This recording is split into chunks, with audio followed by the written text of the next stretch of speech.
Part 1. The Silence of Stone Gods. The jungle breathed. In the monsoon season of 1860, the air hung thick as wet cotton over the Cambodian lowlands, and Henri Mouhot wiped his spectacles for the third time that morning. The French naturalist had traveled from Bangkok with his guides, following whispers of ancient ruins buried in the wilderness, stories that sounded too fantastical to be true. But as he hacked through the wall of vegetation with his machete, the blade struck something that didn't yield like wood. It was stone. Not just any stone, carved stone, massive and deliberate, emerging from centuries of botanical suffocation like a drowning man breaking the surface.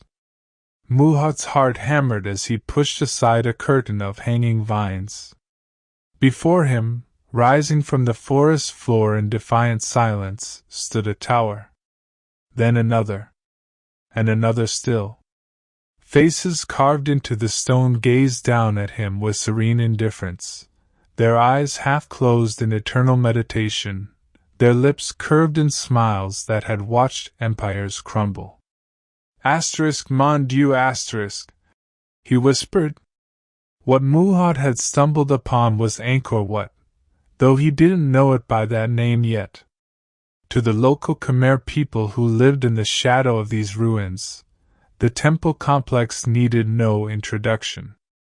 They called it Angkor Wat, the city temple, and they had never forgotten it existed.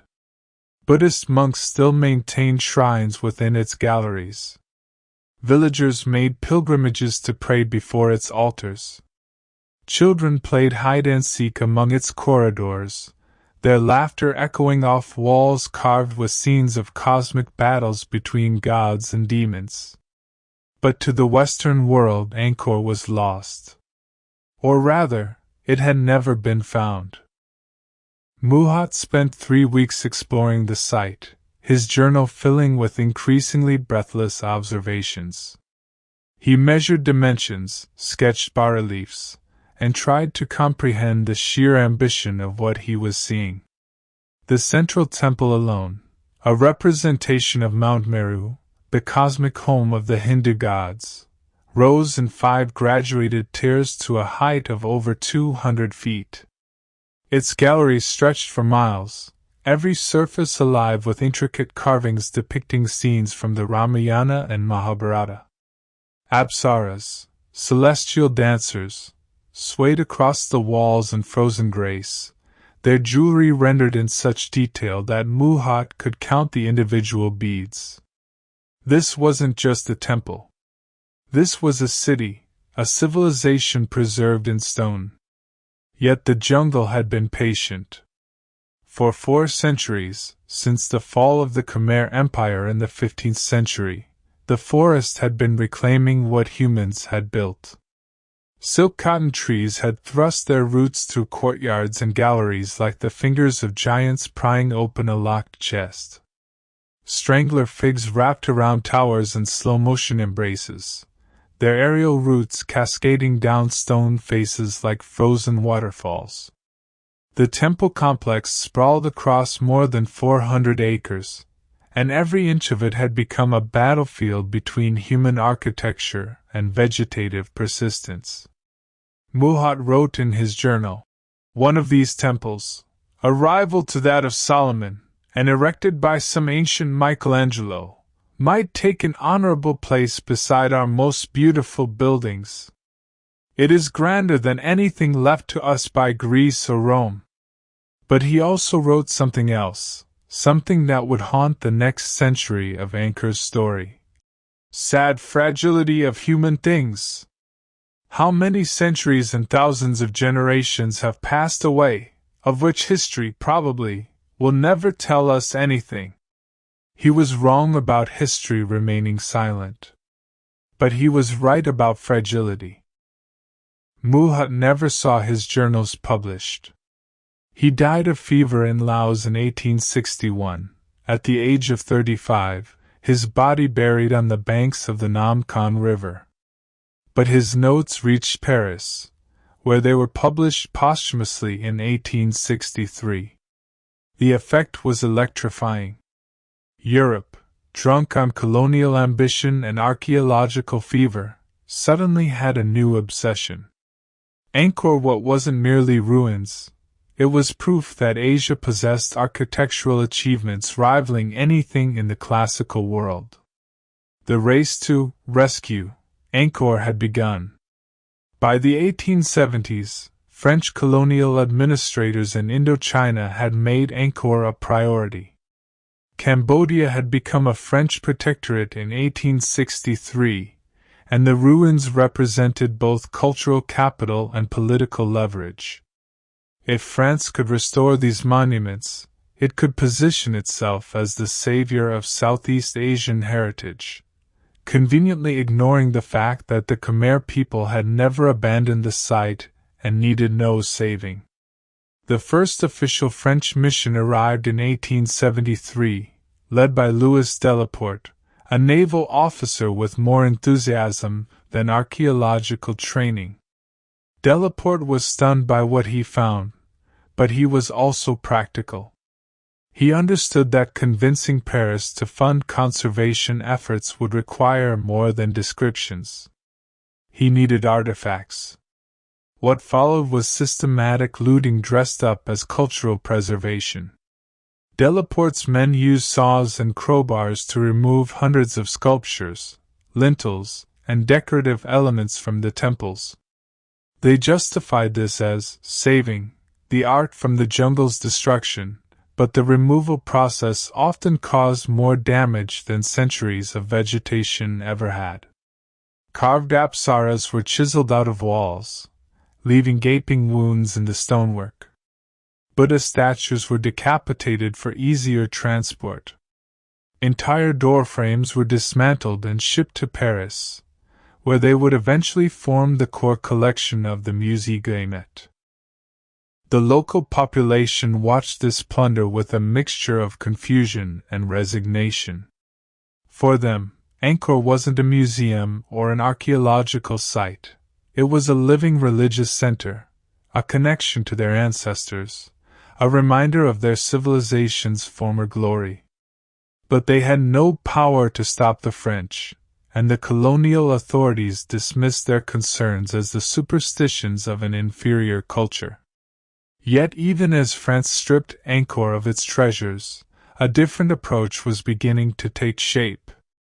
A small number of scholars and conservationists recognized that removing artifacts wouldn't preserve Angkor, it would only scatter its pieces across European museums. If the temples were to survive, they needed to be saved where they stood. Enter Etienne Amenir. Amenir was a French linguist and ethnographer who arrived in Cambodia in 1879 with a radical idea.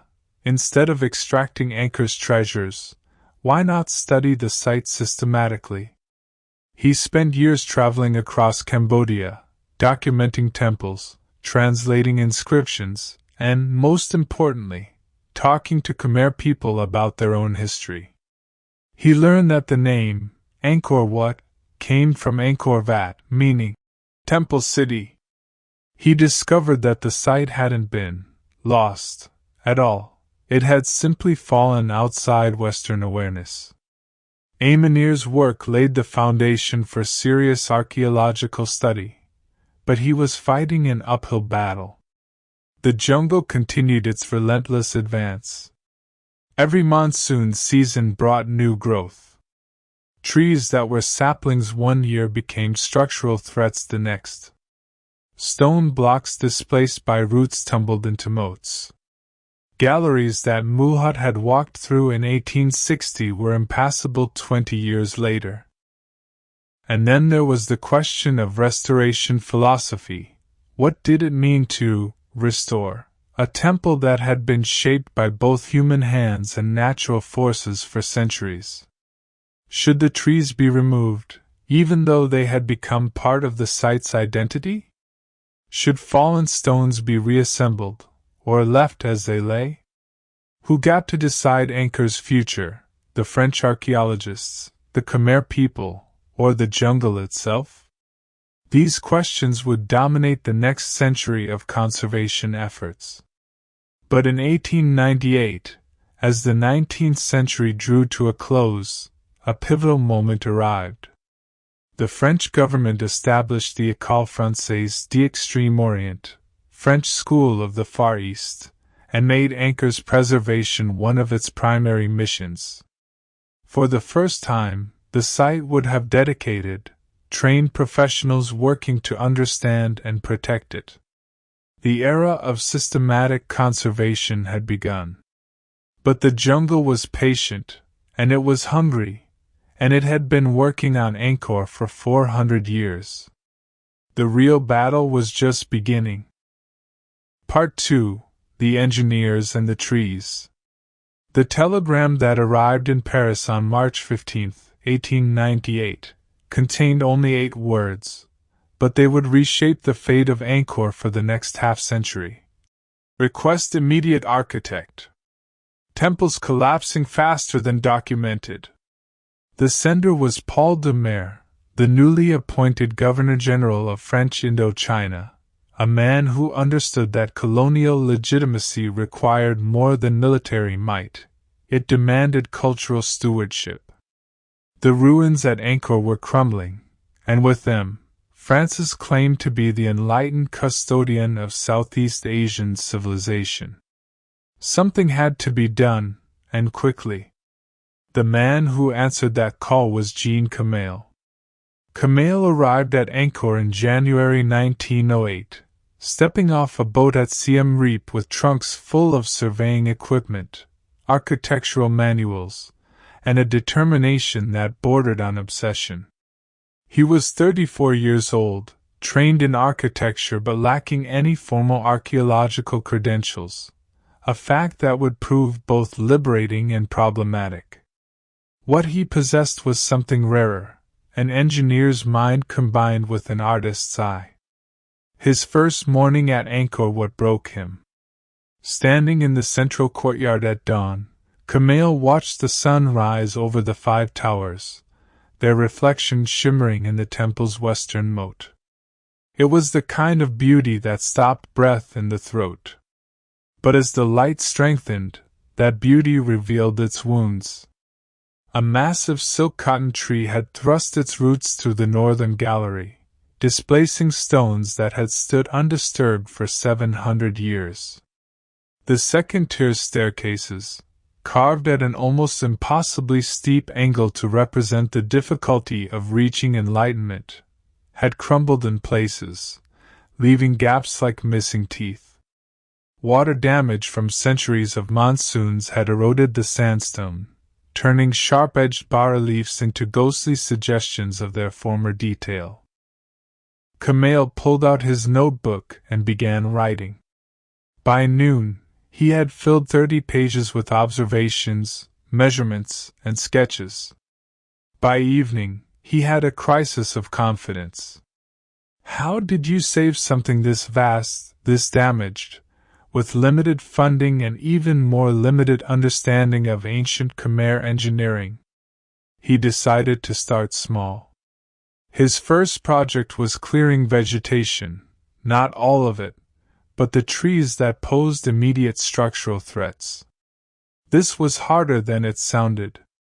The silk cotton trees and strangler figs weren't simply growing on the temples. They had become integrated into the architecture itself. Their roots had infiltrated cracks in the stonework and expanded, acting as both destructive and supportive forces. Remove a tree carelessly, and the stones it had been holding in place would collapse. Leave it, and its continued growth would eventually tear the structure apart. Khmer developed a system. Before removing any tree, he would have workers install temporary wooden supports to hold the stones in place. Then, the tree would be cut down in sections, starting from the top. The roots would be carefully extracted, sometimes taking days for a single tree. Finally, the displaced stones would be catalogued, numbered, and, if possible, reassembled according to their original positions. It was archaeological surgery, and Khmer performed it hundreds of times. But clearing vegetation was only the beginning. The real challenge was water. Angkor Wat had been designed as a vast hydraulic machine, with an elaborate system of reservoirs, moats, and underground channels that regulated water flow during both monsoons and dry seasons.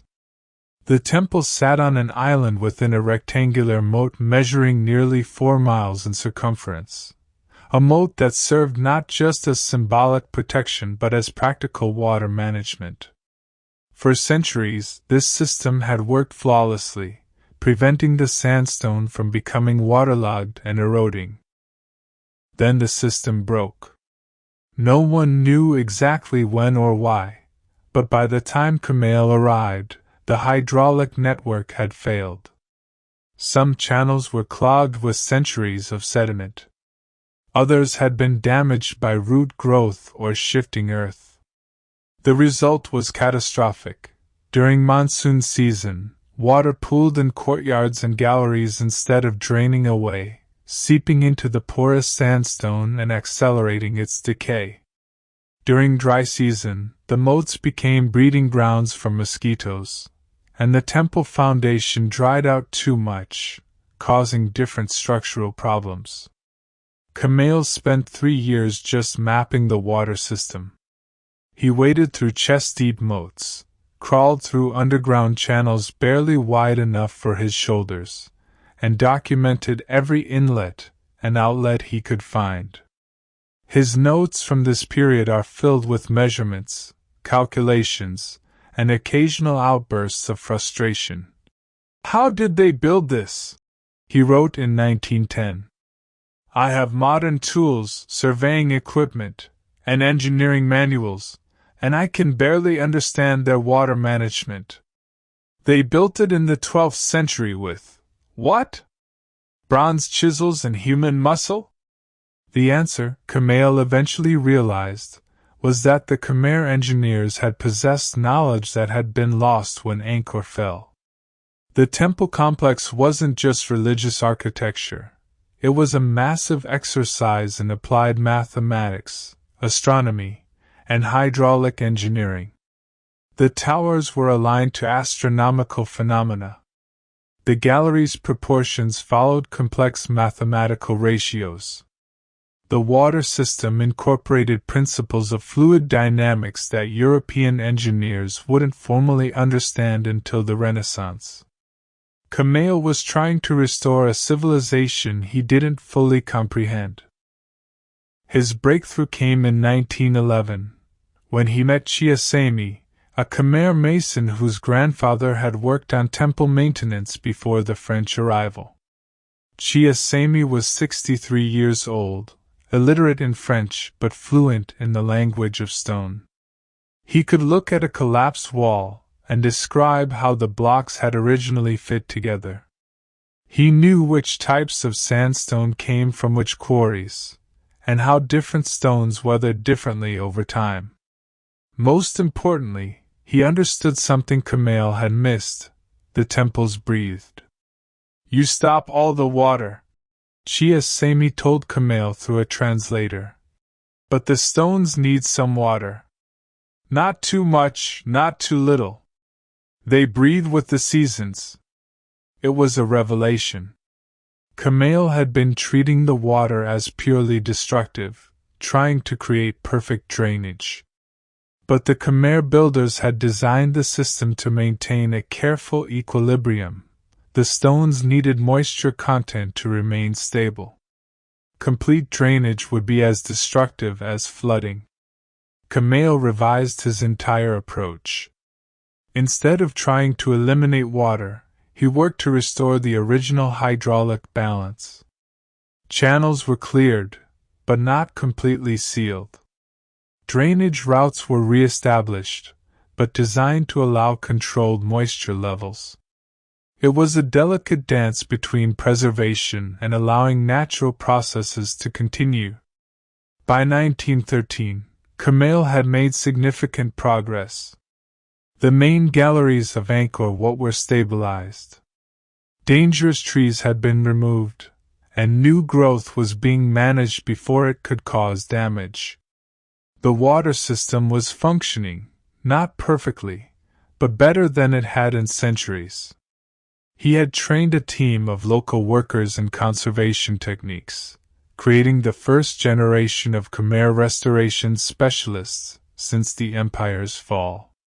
He was also making enemies. Not everyone supported Khmer's conservation philosophy. Louis Finot, director of the École Française d'Extrême Orient, believed that Angkor should be restored to an imagined, original state, a pristine version that had never actually existed. Finot wanted all trees removed, all damage repaired, all missing elements reconstructed based on architectural theory. He envisioned Angkor as an outdoor museum, frozen in a moment of perfect glory. Khmer disagreed violently. He argued that centuries of natural growth and weathering were part of Angkor's history, and that trying to erase that history would be a form of cultural vandalism. The trees that had grown through the temples weren't invaders. They were participants in an ongoing story. Some should be removed for safety, yes, but others should remain as testament to nature's power and persistence. The philosophical battle played out in academic journals and official reports, with both men marshalling evidence and allies. But in practical terms, Khmer had the advantage. He was at Angkor, doing the work, while Finot was in Hanoi writing papers. On the ground, Khmer's pragmatic approach prevailed. Until the morning of April 3, 1916. Khmer left his house before dawn that day, as he often did, to inspect work sites while the air was still cool. He carried his usual leather satchel containing notebooks, pencils, a compass, and a revolver, the latter a precaution against bandits who sometimes operated in the remote areas around Angkor. His route took him along the old royal road toward Banteay K Temple, where his workers had been clearing vegetation from a collapsed gallery. He never arrived. When Khmer failed to return by evening, his assistant organized a search party. They found his body the next morning, lying face down on the road. He had been shot 3 times. His satchel was missing, but his watch, valuable enough to steal, remained on his wrist. It wasn't robbery. It was assassination. The investigation that followed was cursory and inconclusive. French authorities blamed local bandits, though no arrests were ever made. Some historians have since suggested that Khmer had stumbled into a confrontation between rival factions in Cambodia's increasingly complex political situation, caught in tensions between French colonial rule and growing Khmer nationalism. Others speculate about personal enemies, smuggling operations, or even professional rivals who wanted him removed. The truth died with Khmer on that jungle road. But his legacy lived on in the stones he had stabilized, the water channels he had cleared, and, most importantly, in the methodology he had established. Future conservators would debate his specific choices, but they would build on his fundamental insight. Angkor couldn't be restored to some imaginary pristine state. It could only be carefully managed, balanced between preservation and inevitable change, respected as both a monument to the past and a living entity in the present. 2 months after Khmer's death, his replacement arrived, Henri Mouhot, a 41-year-old architect from Paris who would take Angkor's conservation in an entirely new direction. Mouhot stepped off the boat at Siem Reap carrying blueprints for a technique that would revolutionize archaeological restoration worldwide. It was called anastylosis, borrowed from Greek temple restoration, and it would transform how humanity approached the preservation of ancient monuments. The second phase of Angkor's reclamation was about to begin. Part 3. The Architecture of Memory. Henri Mouhot stood before the ruins of BedtimeStories and saw what others had missed, a puzzle that could be solved. The small temple, located 15 miles northeast of Angkor Wat, lay in complete ruins. Its towers had collapsed centuries ago, leaving nothing but scattered piles of rose-colored sandstone blocks overgrown with vegetation. Most observers would have called it unsalvageable, a lost cause, beyond any reasonable hope of restoration. But Mouhot had spent months studying a technique that Dutch archaeologists were using on Buddhist temples in Java, and he believed it could work here. The technique was called anastylosis, Greek for raising up columns, and it was based on a simple but revolutionary principle: use only original materials to rebuild a structure, and only when you could prove exactly where each piece belonged. It was archaeological Lego, but with 700-year-old blocks weighing several tons each. Mouhot began his experiment at BedtimeStories in 1931, 15 years after Khmer's death. Those intervening years had been tumultuous. World War I had diverted French resources away from colonial projects. The École Française d'Extrême-Orient had struggled with funding cuts and staff shortages. Meanwhile, the jungle had continued its patient advance, reclaiming ground that Khmer had cleared. But Mouhot brought something Khmer had lacked: institutional backing and a clear methodological framework. The French government, embarrassed by the deteriorating condition of what they now called their monuments, had finally committed serious funding to Angkor's preservation. Mouhot had money, workers, and time. He needed all three. The first challenge of anastylosis was documentation. Before touching a single stone, Mouhot's team spent 3 months photographing every block, measuring it, and recording exactly where it lay. Each stone was given a unique identification number, painted in white on its base. A detailed site map was created, showing the position of every fragment. Then came the analysis, examining each block for clues about its original position, tool marks, weathering patterns, how adjacent surfaces fit together, decorative motifs that continued from one stone to another. It was detective work written in sandstone. Mouhot's team discovered that the Khmer builders had used an ingenious construction technique. The temples weren't held together with mortar. Instead, stones were precisely cut and fitted together like three-dimensional jigsaw puzzles, held in place by gravity and friction. Some blocks had tenon joints or mortise holes that locked them to adjacent stones. Others had been shaped so specifically that they could only fit in one position, one way. The precision was astounding. Joints between stones were sometimes so tight that Mouhot couldn't slip a piece of paper between them. The Khmer masons had achieved this without power tools, without modern measuring equipment, without even iron chisels, just bronze tools, bamboo scaffolding, and extraordinary skill passed down through generations. But time and gravity had taken their toll. When towers collapsed, the stones had tumbled in chaotic cascades, jumbling their order. A block from the tower's peak might now lie beneath one from its base. Carved lintels had fallen face down in mud. Foundation stones had been displaced by root growth. The puzzle had been thrown into the air and scattered across an acre of jungle floor. Mouhot's job was to reassemble it without changing a single piece. The actual reconstruction began in January 1932.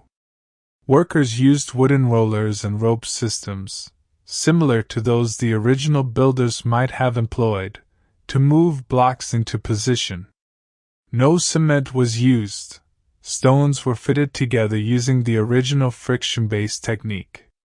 If a block was damaged or missing, that gap was simply left empty rather than filled with modern replacement material.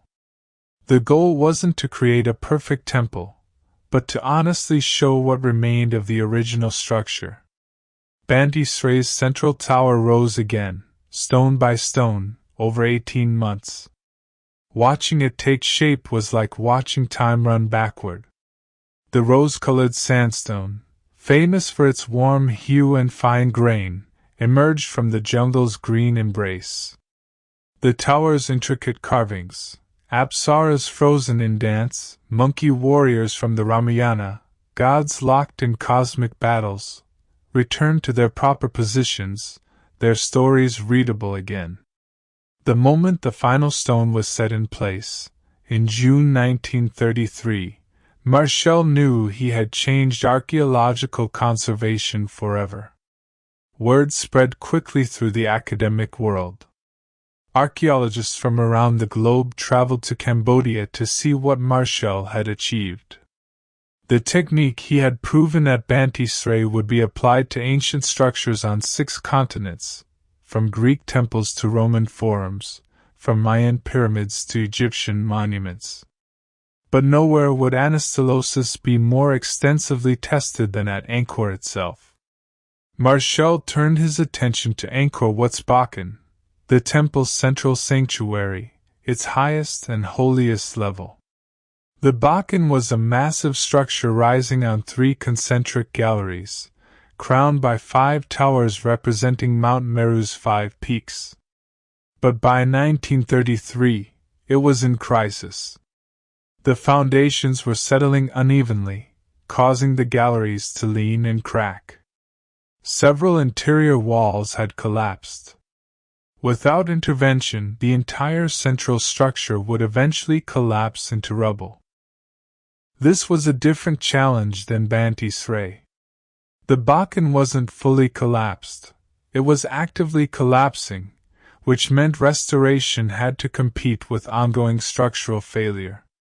Marshall couldn't simply document and rebuild, he had to stabilize, reinforce, and then reconstruct, all while the building shifted beneath his feet. He began by addressing the foundation. Centuries of water infiltration had weakened the laterite base that supported the sandstone superstructure. Marshall's team excavated around the foundation, carefully removing thousands of tons of earth to expose the original base. What they found was both impressive and alarming. The Khmer engineers had built the foundation on a grid of laterite pillars driven deep into the clay soil. But many pillars had settled or rotated, creating the uneven subsidence that was tearing the upper structure apart. Marshall made a controversial decision. He would use modern concrete to stabilize the foundation, but only where absolutely necessary, and only in ways that future archaeologists could identify and potentially reverse. It was a violation of pure anastylosis principles, but Marshall argued it was justified. Without intervention, there would be nothing left to preserve. The work was dangerous. In March 1935, a gallery that workers were dismantling for stabilization collapsed unexpectedly, killing 2 men and injuring 7 others. Marshall suspended operations for 3 weeks, redesigning his approach to prioritize safety. New protocols were established.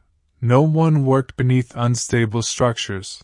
Wooden supports were installed before any stone was moved, and a foreman had authority to halt work if conditions seemed dangerous. The accidents highlighted a tension that ran through all of Marshall's work. He was racing against time, but rushing meant risking both workers' lives and the monuments themselves. Every decision was a calculation. How much risk was acceptable to save a piece of history that had already survived 7 centuries? By 1937, the Bakken was stabilized. The foundations had been reinforced, the galleries were level again, and the 5 towers stood secure. Marshall had used anastylosis where possible, modern reinforcement where necessary, and careful documentation everywhere. Future conservators would be able to see exactly what he had done and why. But even as Marshall worked, the political situation in Asia was deteriorating. Japan's invasion of China in 1937 sent shockwaves through the region. France's grip on Indochina was weakening. Nationalist movements in Cambodia, Vietnam, and Laos were growing bolder, demanding independence. The colonial consensus that had justified French presence at Angkor, that they were the enlightened saviors of Asian heritage, was crumbling as rapidly as the temples themselves had once crumbled. Marshall continued working through these tensions, but he was increasingly aware that Angkor's future was uncertain. Who would care for these temples after France inevitably withdrew?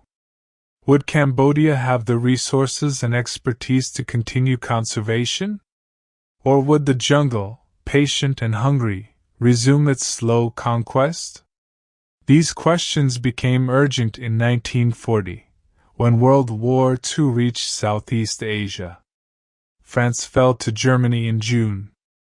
By September, Japanese forces had moved into northern Indochina, and French authorities could do little to stop them. Marshall received orders to halt non-essential work and focus on protecting Angkor's most vulnerable treasures. The war years were a strange interlude in Angkor's modern history. Japanese occupation meant that French conservators like Marshall were sidelined, but the Japanese had their own interest in the temples. They saw Angkor as evidence of Asian civilizational achievement, proof that Asia didn't need Western tutelage. Japanese scholars arrived to conduct their own studies, and Japanese engineers implemented their own preservation plans, sometimes in conflict with Marshall's approach. Marshall watched, frustrated and powerless, as new techniques were applied without proper documentation, as stones were moved without adequate recording, as years of methodical work was disrupted by military urgency. He kept meticulous notes on everything he observed, knowing that someday, if he survived, he would need to account for what had been done during these chaotic years. The war ended in August 1945 with Japan's surrender. But for Indochina, the conflict was just beginning. France attempted to reassert colonial control, but nationalist movements had grown too strong during the occupation. In Vietnam, Ho Chi Minh declared independence. In Cambodia, King Norodom Sihanouk began pushing for autonomy. The region was sliding toward open warfare. Marshall remained at Angkor through all of this, driven by a conviction that transcended politics. These temples were humanity's heritage, not just France's or Cambodia's, and they needed protection regardless of who claimed sovereignty. He was 69 years old in 1945, an age when most men would have retired, but he continued climbing scaffolding, crawling through galleries, and training the next generation of conservators. Among his students was a young Cambodian named Sung Kong Hak, who would become one of the first Khmer archaeologists since the empire's fall. Marshall taught Kong Hak everything he knew, *anastylosis*, techniques, structural engineering principles, documentation methods, and most importantly, the philosophy that conservation was an act of humility. You couldn't restore a monument to some imagined perfect state. You could only stabilize what remained, document what you found, and make your interventions reversible for future generations who would know more than you did. "We are not the last people who will care for Angkor," Marshall told Kong Hak in 1949, as they stood together in a gallery they had just reconstructed. We are links in a chain that stretches backward to the builders and forward to conservators we will never meet. Our job is to not break that chain." It was a poignant moment, though either man could have known just how severely that chain would be tested in the coming decades. Cambodia achieved full independence from France in 1953, and Marshall officially retired the following year, though he continued consulting on Angkor projects until his death in 1970. His legacy was profound. He had pioneered anastylosis at Angkor, stabilized dozens of major structures, trained the first generation of Cambodian conservators, and established methodologies that would guide preservation work for generations. But he left behind a question that haunted everyone who loved Angkor. What happens when the chain breaks? What happens when war, poverty, or chaos makes conservation impossible? What happens when the jungle, patient and hungry, is finally left alone with the stones? The answer would come, terrible and swift, in 1975. Part 4. The Darkness Between. The last photograph taken of Angkor Wat before the darkness descended shows a mundane scene: tourists in bell-bottom pants and wide-brimmed hats posing before the Western Gallery, their guide pointing toward a bas-relief depicting the churning of the ocean of milk. The date stamp reads March 14, 1975. 3 weeks later, those tourists would have been dead or fled, the guide would have vanished into the countryside, and Angkor would be alone with the jungle for the first time in a century. The Khmer Rouge entered Phnom Penh on April 17, 1975, and within hours, Cambodia ceased to exist as a functioning nation. The new regime, led by Pol Pot, renamed the country Democratic Kampuchea and immediately began implementing one of the 20th century's most radical and catastrophic social experiments. Cities were emptied. Money was abolished. Schools and hospitals were closed. Intellectuals, professionals, and anyone associated with the old order were marked for execution. Siem Reap, the provincial town that served as gateway to Angkor, was evacuated within days. Approximately 70,000 people, residents, workers, shopkeepers, conservators, were forced to march into the countryside at gunpoint. The Conservation d'Angkor, the institution that Marshall had built over 4 decades, was dissolved. Its archives were scattered. Its equipment was looted or destroyed. The Khmer and French conservators who had dedicated their lives to preserving the temples were dispersed into the killing fields. Sung Kong Hak, Marshall's most promising student, was executed in 1976 for the crime of being an intellectual. His offense: he could read French and understood pre-revolutionary Cambodian history. That was enough. The Khmer Rouge didn't need people who remembered the past. They were building a new Cambodia, year zero, and ancient temples were relics of feudalism that had no place in their agrarian communist utopia. For 4 years, Angkor was abandoned. Not gradually, not partially, but completely and absolutely. No conservators walked its galleries. No workers cleared vegetation. No engineers monitored structural stability. The temples were left alone with the monsoons, the heat, and the jungle that had been held at bay for nearly a century. What happened during those 4 years remains partially unknown. The Khmer Rouge restricted all access to Angkor, viewing it as both a symbol of royal oppression and a potential haven for enemies. The temple complex became a military zone, off-limits to civilians. Soldiers occasionally camped in the galleries, lighting fires that blackened ancient bas-reliefs. Officers commandeered the conservation buildings as barracks. But mostly, Angkor was simply ignored, a low priority in a regime focused on transforming Cambodia through agricultural collectivization and political purges.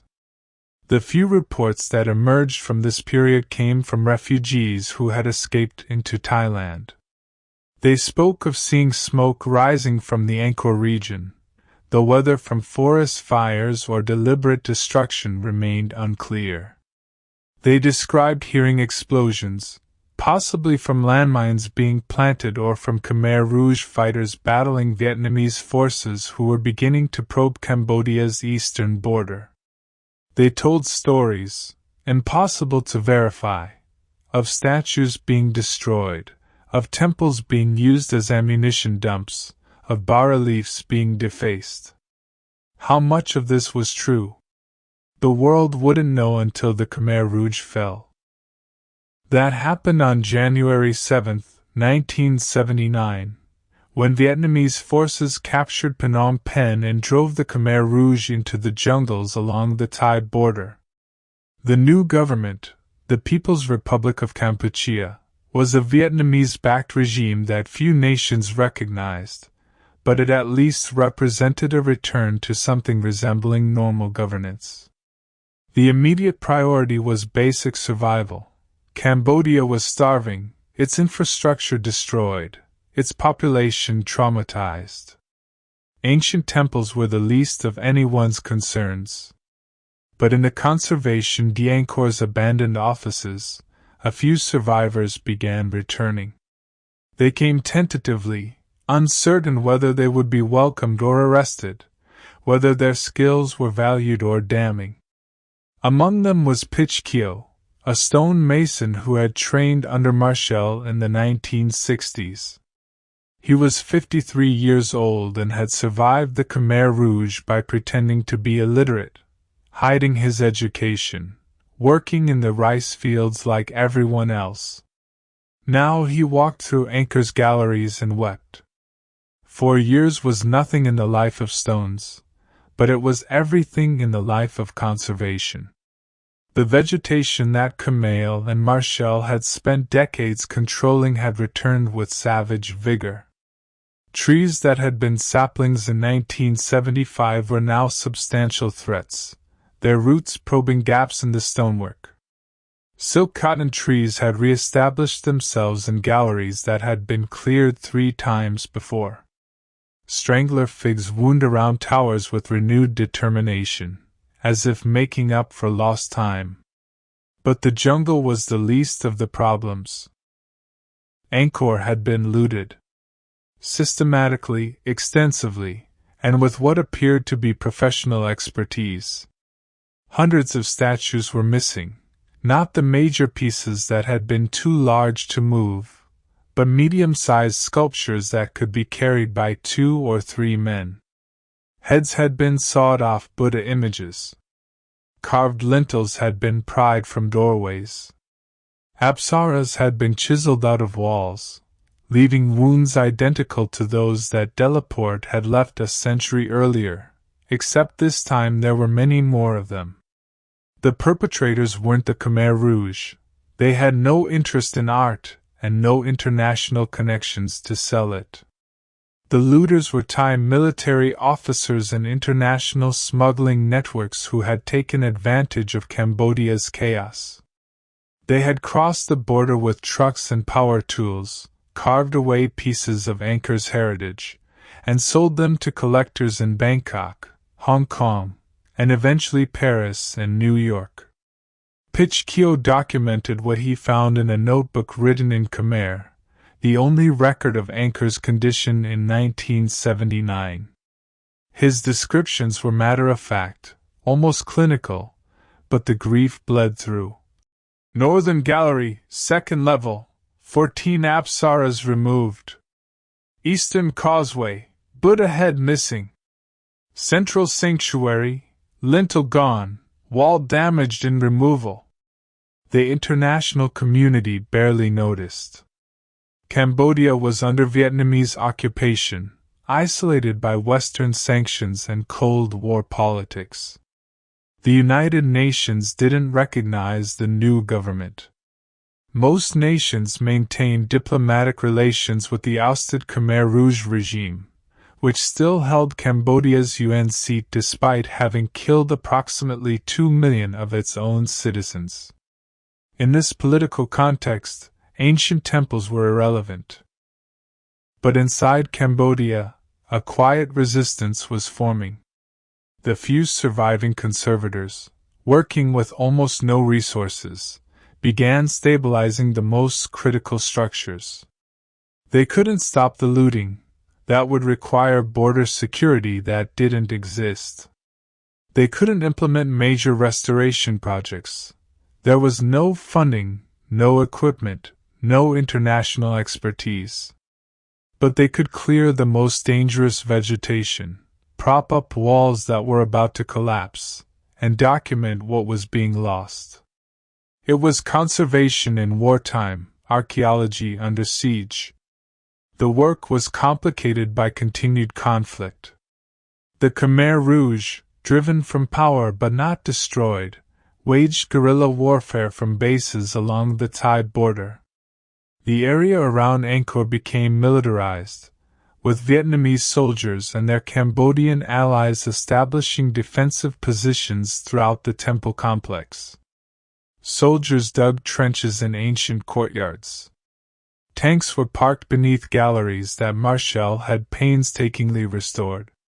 Landmines were planted in the forest surrounding the temples. No one knew exactly where or how many. Pichkio and his small team worked around the military presence, negotiating access to different sections of the temple complex, timing their work to avoid troop movements. They became experts at conservation under impossible conditions, making repairs with salvaged materials, improvising tools, working quickly before soldiers requisitioned their equipment or supplies. In 1983, a breakthrough occurred. The Indian government, one of the few nations to recognize the new Cambodian regime, offered assistance with Angkor's conservation. A team of Indian archaeologists from the Archaeological Survey of India arrived in Siem Reap with equipment, expertise, and, most importantly, international legitimacy. Their presence signaled that Angkor was returning to the world's consciousness. The Indian team, led by T.K. Venkatasubba Sastry, conducted the first comprehensive damage assessment since 1975.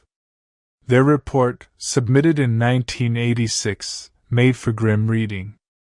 They estimated that over 10% of Angkor's portable sculptures had been stolen. Structural damage from neglect was extensive, several galleries had collapsed, and many more were in danger of imminent failure. The water management system had completely broken down, leading to severe erosion. Vegetation had re-established itself so thoroughly that in some areas, it was impossible to see the temples beneath the green. But the report also contained hope. The core structures, Angkor Wat, Angkor Thom, Ta Prohm, Banteay Srey, were still standing. The damage was severe but not irreversible. With sufficient resources and international cooperation, Angkor could be saved. The problem was resources and international cooperation. Cambodia remained isolated, its government unrecognized by most of the world. The United States maintained an economic embargo that prevented American citizens and organizations from working in Cambodia. France, despite its historical connection to Angkor, couldn't officially assist the Vietnamese-backed regime. UNESCO, the international body most capable of coordinating conservation efforts, was politically constrained from declaring Angkor endangered because doing so would require recognizing the Cambodian government. It was an absurd situation. Everyone agreed Angkor needed saving, but Cold War politics made actual salvation impossible. The impasse finally broke in 1989, when Vietnam announced it would withdraw its forces from Cambodia. This opened the door for political negotiations, international mediation, and eventually the Paris Peace Accords of 1991, which established a framework for ending Cambodia's civil war and restoring international recognition. In October 1991, 2 months after the peace accords were signed, a small delegation arrived in Siem Reap. They represented UNESCO, and they had come to assess whether Angkor qualified for World Heritage status, a designation that would bring international attention, funding, and coordinated preservation efforts. The delegation spent 3 days walking through the temples, taking photographs, consulting with the Cambodian conservators who had kept Angkor alive during the dark years. What they saw confirmed the reports. Angkor was in crisis, but it could be saved. On December 14, 1992, UNESCO declared Angkor a World Heritage Site and simultaneously placed it on the list of World Heritage in Danger, a rare designation that signaled both the site's importance and its precarious condition. The announcement triggered a global response. France immediately pledged funding and sent teams of conservators. Japan committed resources through its UNESCO funding. The United States, despite having supported the Khmer Rouge's UN seat for political reasons, now supported Angkor's preservation. International NGOs, archaeological institutions, and private foundations began arriving in Siem Reap with money, equipment, and expertise. Angkor was no longer alone. But the influx of international attention brought new challenges. Different nations and organizations had different conservation philosophies. The French wanted to continue Marcel Zanistolos's approach. The Japanese preferred more extensive reconstruction. The Chinese advocated for different techniques entirely. The Cambodians, whose monuments these actually were, found themselves navigating between competing foreign experts, each convinced their approach was correct. And beneath all the debate about conservation methodology ran a deeper question: who did Angkor belong to? The Cambodian people, certainly, but which Cambodians? The government officials in Phnom Penh who controlled access? The local communities who lived around the temples and depended on them for their livelihoods? The international community that was funding preservation? The tourists who would soon arrive by the millions, bringing money but also damage? These questions would dominate the next phase of Angkor's story. The temples had survived the jungle's patient conquest. They had survived colonial extraction and nationalist tensions. They had even survived the Khmer Rouge's Year Zero. Now they faced a different challenge: surviving salvation itself. Part 5: The Weight of the World. On a humid morning in January 1993, Saken stood at the entrance to Angkor Wat and watched the future arrive in buses. Saken was Cambodia's Minister of Culture, a survivor of the Khmer Rouge years who had spent the 1980s piecing together what remained of his country's cultural institutions. He had seen Angkor at its lowest point, abandoned, looted, overgrown, and he had fought to keep it alive during the years when no one else cared. Now, barely a year after UNESCO's World Heritage designation, the first tour groups were arriving. Japanese tourists poured out of air-conditioned coaches, cameras ready, guidebooks open. Behind them came French visitors, American backpackers, Australian adventurers. Angkor was open for business. Saken felt a complicated mixture of relief and dread. The tourism meant money, desperately needed money for conservation, for employment, for rebuilding Cambodia's shattered economy. But it also meant pressure. How many people could walk across these ancient stones before the stones gave way? How many hands could touch these carvings before the details eroded? How do you save a monument by inviting the world to visit it? The numbers answered brutally. In 1993, approximately 7,000 tourists visited Angkor. By 1995, it was 220,000. By 2000, it had reached 466,000. By 2010, over 2 million people annually climbed Angkor Wat's steep staircases, posed for photographs in its galleries, and walked across stones that had been carved in the 12th century. By 2019, before the COVID-19 pandemic temporarily halted global travel, Angkor received 2.6 million visitors per year. Each footstep wore away a microscopic layer of sandstone.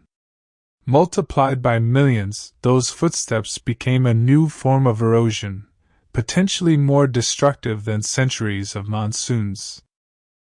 The international conservation teams that flooded into Cambodia after 1992 quickly realized they weren't just fighting the jungle anymore.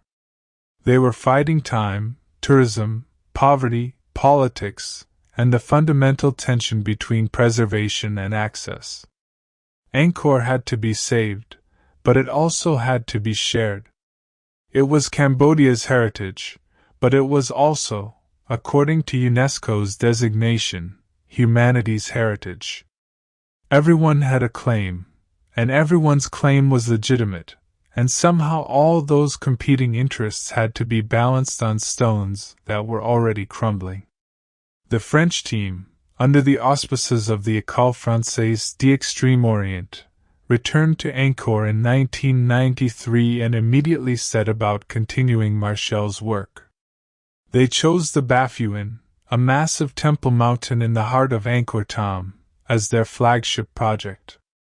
The Baphuon had partially collapsed in the 1960s, and Marchel's successor had begun dismantling it for anastylosis reconstruction in 1971, but the work had been interrupted by the Khmer Rouge takeover. Now, 2 decades later, the French team faced a nightmare scenario. 300,000 stones lay scattered across the site, each one numbered according to a system whose records had been destroyed during the Pol Pot years. It was the world's largest and most expensive jigsaw puzzle, and the instructions had been burned. The French spent 16 years on the Baphuon. They used computer modeling, photogrammetry, and forensic stone analysis to figure out where each block belonged. They consulted elderly Cambodian workers who remembered the 1971 disassembly. They made educated guesses based on architectural principles and weathering patterns. Slowly, painfully, the temple rose again. When it was finally completed in 2011, the Baphuon restoration had cost approximately $14 million and represented one of the most complex anastylosis projects ever attempted. Critics pointed out that you could build an entirely new temple for $14 million. Defenders argued that you couldn't put a price on reconstructing history. Meanwhile, the Japanese government invested heavily in Angkor Wat itself, focusing on the Western Gallery's bas-reliefs, the intricate carvings that depicted Hindu epics and Khmer battles. These reliefs, carved 900 years ago, were flaking and eroding from a combination of water damage, biological growth, and tourist contact. The Japanese team implemented innovative conservation techniques, using lasers to measure deterioration at microscopic levels and developing special consolidants to stabilize the sandstone without changing its appearance. But they also did something controversial. They installed glass barriers to prevent tourists from touching the reliefs. The barriers were aesthetically unobtrusive, just transparent panels mounted a few inches from the walls, but they fundamentally changed the experience of visiting Angkor. You could no longer run your fingers across carvings that had been touched for centuries. You couldn't make rubbings, a practice that tourists and scholars had done for generations. The past was being preserved, but it was also being sealed away. Local Cambodians watched these international efforts with mixed feelings. On one hand, the conservation work was clearly necessary. The temples were in terrible condition, and Cambodia lacked the technical expertise and financial resources to save them alone. On the other hand, there was something uncomfortable about foreign teams making decisions about Cambodia's most important cultural symbols. This discomfort crystallized around Ta Prohm, the temple that Henri Mouhot had first marveled at in 1860. Ta Prohm had become famous for the massive trees growing through its structures, silk cotton trees and strangler figs that had become as iconic as the temple itself. Photographs of roots cascading over doorways, of trees seeming to embrace stone galleries, had become symbols of Angkor's romantic decay. But those trees were killing the temple. The debate over Ta Prohm encapsulated larger questions about conservation philosophy. Should the trees be removed to save the architecture? Or should they be preserved as part of Ta Prohm's identity, even if that meant accepting the temple's gradual destruction? The Indian Archaeological Survey, which had been working at Ta Prohm since the 1980s, advocated for selective tree removal, eliminating the most destructive specimens while maintaining enough vegetation to preserve the site's character. But even this moderate approach faced opposition from those who argued that Ta Prohm's trees were historically significant, having grown there for centuries and having become integral to how people understood and experienced the site. The compromise was typically bureaucratic. Some trees were removed, others were reinforced with concrete collars and root barriers, and the most photogenic specimens, including the famous Tomb Raider tree that appeared in the 2001 Angelina Jolie film, were carefully maintained as tourist attractions. Conservation had become entertainment. And entertainment brought money. By the mid-2000s, Angkor's entrance fees were generating approximately $50 million per year, making it Cambodia's single largest source of tourism revenue. This created a perverse incentive structure.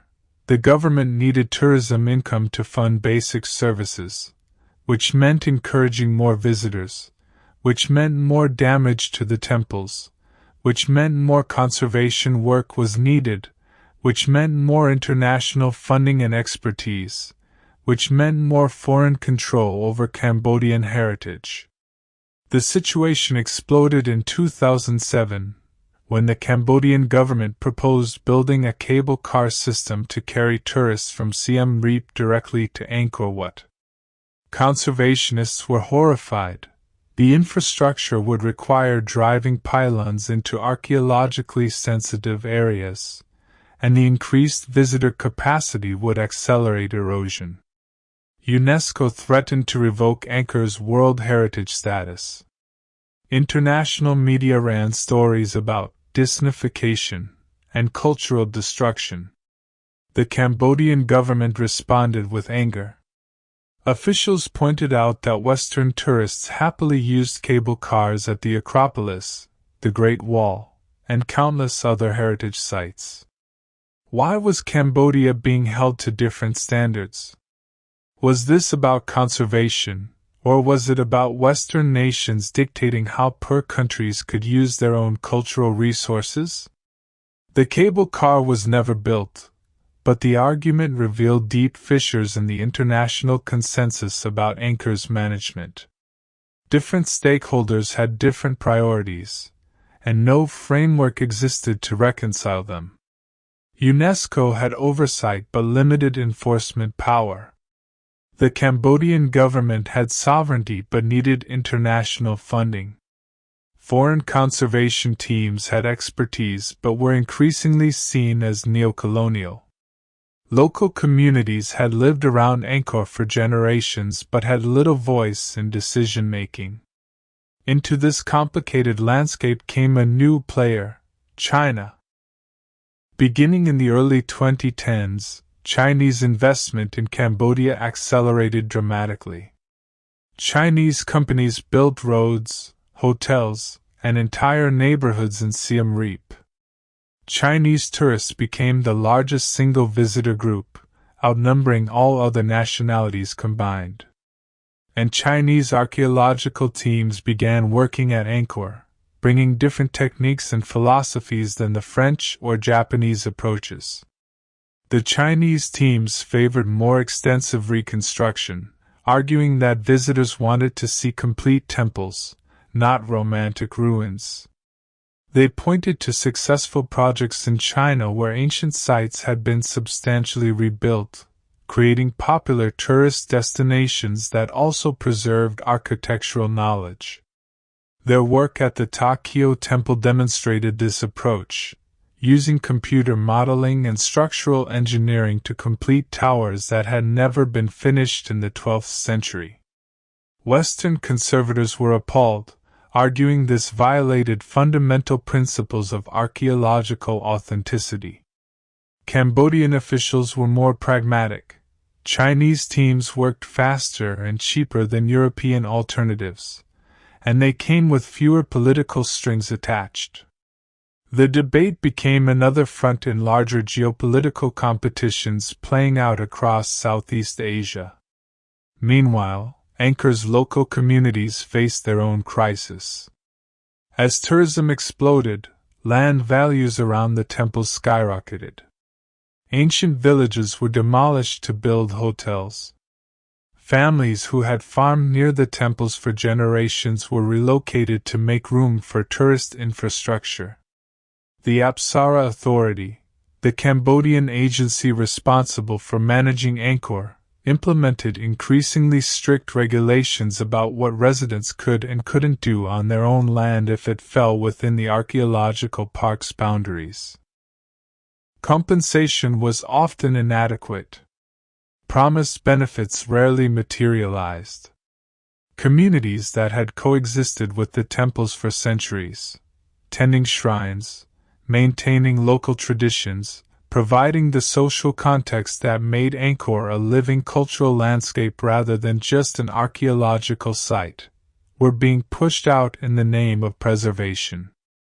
In 2015, a group of villagers from Khmer Angkor filed a lawsuit against the government, arguing their forced relocation violated their rights.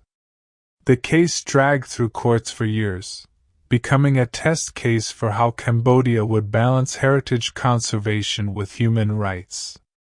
The villagers ultimately lost, but their struggle highlighted uncomfortable questions. Who was Angkor being preserved for?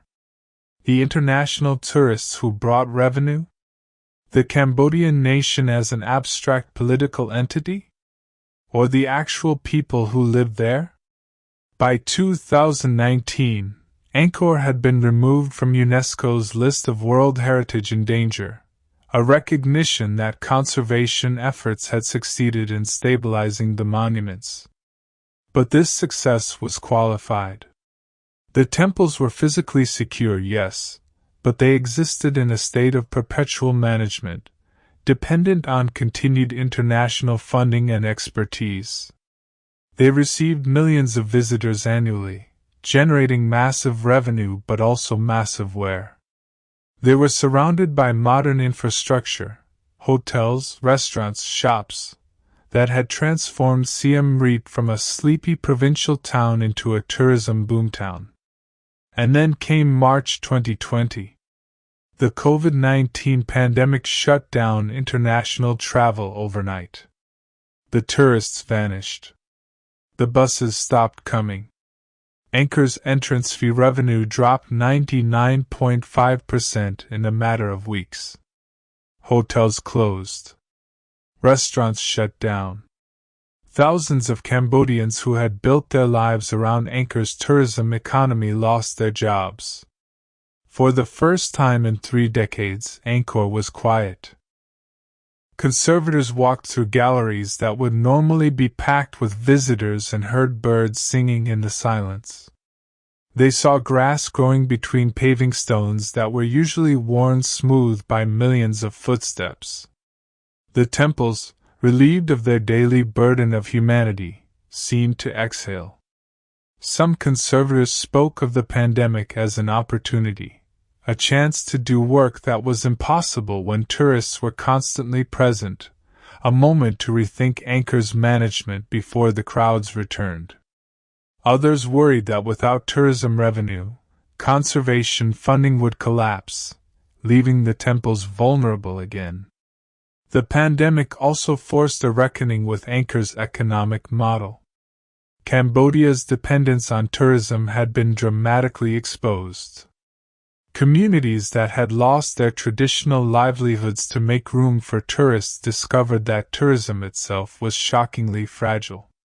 International experts who flew in for brief consultations couldn't come anymore, forcing greater reliance on Cambodian archaeologists and conservators, which perhaps should have been the model all along.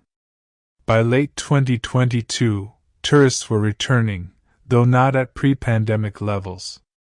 Angkor was reopening, but to a changed world. Climate change was accelerating, bringing more intense monsoons and longer droughts, both threatening the temple's stability.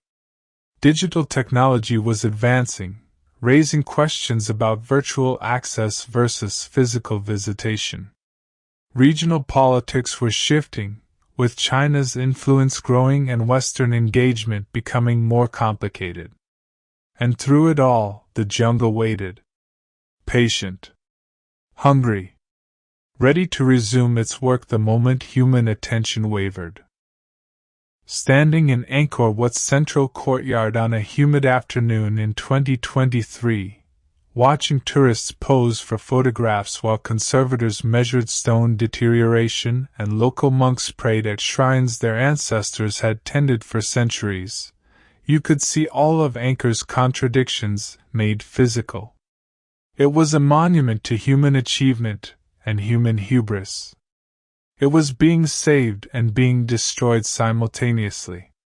It belonged to Cambodia and to the world, to the past and to the present, to the stones and to the trees.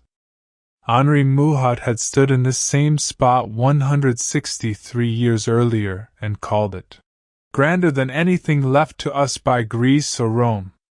He had wondered how many centuries and generations had passed away, leaving no trace. He couldn't have imagined how many more generations would struggle with the question he posed: how do you preserve the past while living in the present? The answer, if there is one, lies not in solving that tension but in accepting it. Angkor will never be saved, in the sense of being made permanent and unchanging. It will continue to exist in negotiation, between stone and vegetation, between preservation and access, between local needs and international interests, between what was and what is becoming. The slow reclaiming of Angkor Wat isn't a story with an ending. It's a process, ongoing and uncertain, requiring constant attention and adaptation. The jungle reclaimed it once over centuries. Humans reclaimed it over decades. Now both claims persist simultaneously, and the stones that witnessed the rise and fall of empires must witness this too, the awkward, expensive, necessary work of keeping history alive in a world that never stops changing.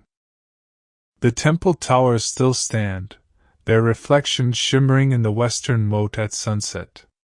They've stood through everything, through war and peace, through attention and abandonment, through conquest by roots and rescue by cranes. They'll stand through whatever comes next, for as long as someone cares enough to hold back the jungle and manage the crowds and balance all the impossible demands placed on ancient stones. Which is to say, they'll stand as long as we decide they matter more than the effort it takes to save them,